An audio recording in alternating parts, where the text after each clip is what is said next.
little engines were busy clearing their railroad of leaves and broken branches. Peter, Sam, and Rusty often worked together. One day, Rusty helped Peter Sam to a water tower.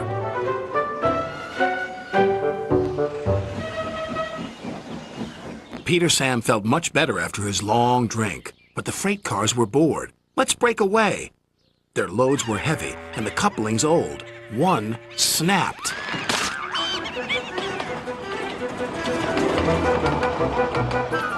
Faster, faster, shouted the freight cars. A sign read slow steep bends and ravine ahead, but the silly cars never saw it.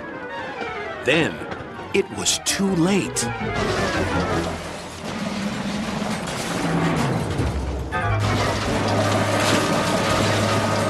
Peter Sam arrived at the scene of the disaster. His driver sighed. This was our fault. We didn't secure them properly. We'll have to get help to pull them out. Sir Topham Hatt will be very annoyed. And he was. You will work in the yards until I can trust you again.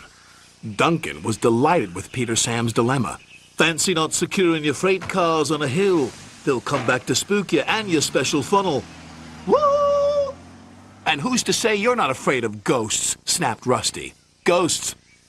Things that go bump in the night? Rubbish! Well, I'll tell you a story that will make your funnel quiver, Rusty said.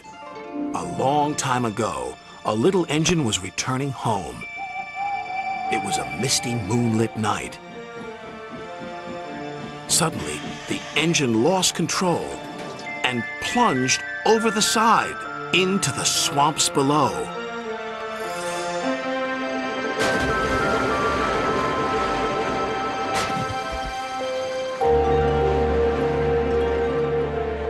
He was never found again.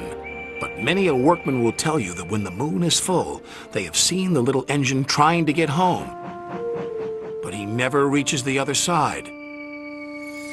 So what do you think of that, Duncan? Rubbish, replied Duncan. Never mind him, Peter Sam. He'd be frightened if he really saw a ghost. This gave Peter Sam's driver an idea. Let's play a trick on Duncan. The next day, he spoke to Duncan's driver and fireman, who agreed. We'll do it tonight. Duncan had to take coal cars to the slate mines and then bring cars back. Duncan's driver decided as part of the plan to cross the old iron bridge. Haunted bridge. Rubbish, snorted Duncan. It's as tame as a pet rabbit.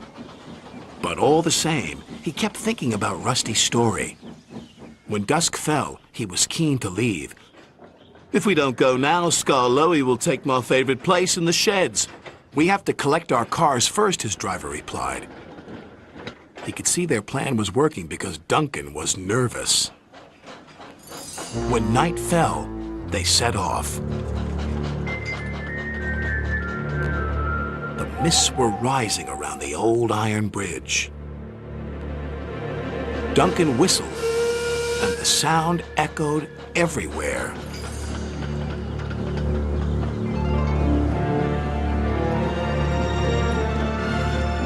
Then, ahead, he saw flickering lights.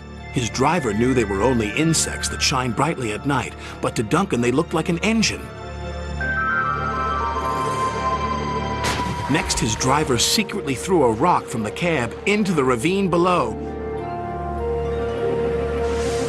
It's the ghost! Take me back! Take me back, please! When Duncan reached the safety of his shed, he closed his eyes tightly. Spooked, are you, Duncan? Laughed his driver. No, I'm asleep. And Duncan refused to open his eyes. He did, though, when he thought his driver wasn't looking, just to make sure that he was still there.